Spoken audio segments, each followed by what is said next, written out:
न हम रुके हैं न रुकेंगे। पदयात्रा हमारा विचार और केवल संकल्प इतना था कि पदयात्रा होगी तो हिंदुओं की आने वाली पीढ़ियां बचेंगी, तुम्हारी संतति बचेगी, तुम्हारी संपत्ति बचेगी, तुम्हारे मठ बचेंगे, तुम्हारे मंदिर बचेंगे, तुम्हारी बेटियां बचेंगी और तुम्हारी रोटियां बचेंगी। हिंदू बच जाए, हिंदू एक हो जाए और हिंदुओं के अंदर जो एक छुआछूत भेदभाव का दाग लगा है वो दाग मिट जाए, हिंदू अपना डर छोड़कर घर से बाहर निकल आए। केवल इसी के लिए पदयात्रा की। पदयात्रा के प्रारंभ में ही लोगों ने धमकाने का काम किया, लोगों ने विरोध किया, यहाँ तक कि अद्भुत आस्था आप सबकी देखें भैया, धन्य है आप लोग, धन्य है आपकी आस्था। बम विस्फोट हो गया, पूरे देश में हड़कंप दिल्ली के बम ब्लास्ट की हुई, पर धन्य है सनातन हिंदुओं, तुम बम का विस्फोट होने के बावजूद भी डरे नहीं, आगे बढ़े और चलते रहे, चलते रहे। पर आज हम सब वृंदावन पहुंच ही गए, आज ठाकुर जी की नगरी पहुंच ही गए। आज हम सबकी ये यात्रा विराम हो रही है तन की, अब आगे पद यात्रा करेंगे मन की और विचारों की। जब घर जाएंगे तो केवल ताली बजाकर सेल्फी खींचकर नहीं जाएंगे, घर जाएंगे तो 5 प्रण लेकर जाएंगे। कितने प्रण? जरा जोर से बोलो, कितने प्रण लेकर जाओगे? कौन कौन लेकर जाएगा? हाथ उठाओ। पक्का 5 प्रण लेकर के जाना है। पहला प्रण है जुड़ो और जोड़ो, जुड़ो और जुड़ो और जरा जोर से बोलो, जुड़ो और पूछो कैसे?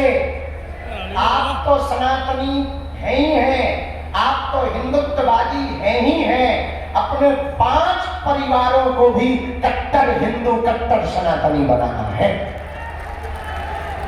मात्र 5 रिश्तेदार या 5 मित्रों को। दूसरा प्रण भगवान अभियान। क्या? भगवान अभियान। अपने हर घर के बाहर जो आप ये धर्म ध्वज लेकर आए हैं, जो लेकर आए वो लेकर जाना, अपने घर पर लगाना और सबको बताना ये वही धर्म ध्वज है। हिंदुओं की एकता की ताकत जब सड़कों पर लहरा रही थी, ये धर्म भी तब लहरा रहा था। अथवा जिन पे नहीं वो ले लेना। तीसरा प्रण, ये दूसरा मानोगे? अरे जरा जोर से तो बोलो, पक्का? 5वें में अब तीसरा प्रण। तीसरा प्रण भी मानना बहुत जरूरी है। मात्र 5 मान लो तो भैया अपनी पदयात्रा सफल हो जाए। 1000 काम छोड़ने पड़े, 100 काम छोड़ने पड़े, इस पदयात्रा के मध्य में बहुत से आर्मी वाले जो आर्मी में हैं वो सैनिक वीर आए, तो हमने कहा कि आप सरहद जो सेवा क्यों छोड़ के आ गए, ड्यूटी क्यों छोड़ के आए? बोले गुरुजी हमने 15 दिन की छुट्टी ली है, देश की सेवा तो हम कर ही रहे हैं, पर देश के अंदर भी एक सेवा जरूरी है। सनातन बचेगा तो हमारी वहाँ की लड़ाई थोड़ा कम हो जाएगी, वहाँ हमें थोड़ा सुकून मिलने लगेगा, इसलिए हम आपके साथ आएंगे। तो तीसरा संकल्प है साधु संतों का कमंडल और बागेश्वर धाम का मंडल।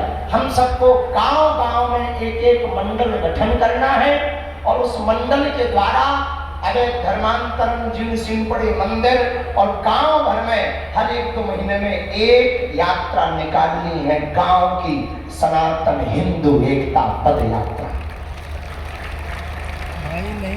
चौथा संकल्प और आवश्यक है, वो ब्रज में भी जरूरी, देश के कोने कोने में जरूरी, हर क्षेत्र में जरूरी है। चौथा संकल्प लेने के लिए कौन कौन तैयार? चौथा संकल्प है घर वापसी अभियान। जो अपने वाले चले गए उन्हें बुलाओ कि बेटा यही समय है, सही समय है, वापस आओ।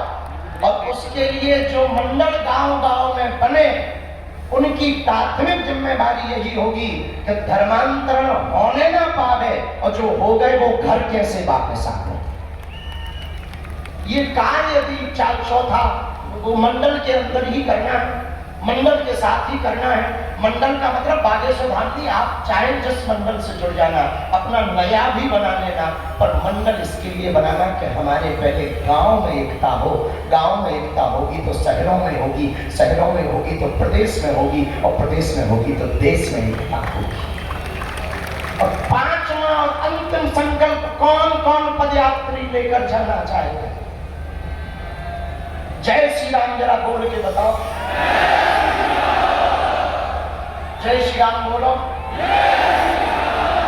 भारत देश में जितने तीर्थ हैं, जिन पदयात्रियों के पास नजदीक में जो तीर्थ है, उस तीर्थ देवालय मंदिर के आसपास भारत में मांस मदिरा की दुकान नहीं होगी। जहां भगवान होगा वहां दुकान नहीं होगी। और ब्रज के लोग आए हैं, हम 150 किलोमीटर चल के आ गए, थके तो नहीं है। बुखार आया, अपने आप लौट के चला गया कि बाबा तगड़ा है। बीच में बम विस्फोट हुआ, आतंकवादियों का खतरा आया, अपन ने उसी समय फिर से उनको भड़काया। वो समझ गए कि चाहे जो कर लो, ये बाबा की फौज रुकने वाली नहीं। आगे बढ़े, कई विधर्मी आए, उन्होंने केवल बातों से धमकाया, फिर भी ना पदयात्री रुक पाए, क्योंकि ये सब सनातनी पक्के थे। और हमको लगता है भैया, ऐसा हमने तो अपने जीवन में पहली बार देखा, और उसमें बहुत कृपा की ब्रज ने, दिल्ली में, हरियाणा में, सभी जगह में, पर विशेषतया जो ब्रज ने कृपा की वो किसी ने कृपा नहीं की। लेकिन यहाँ ब्रजवासी कितने बैठे?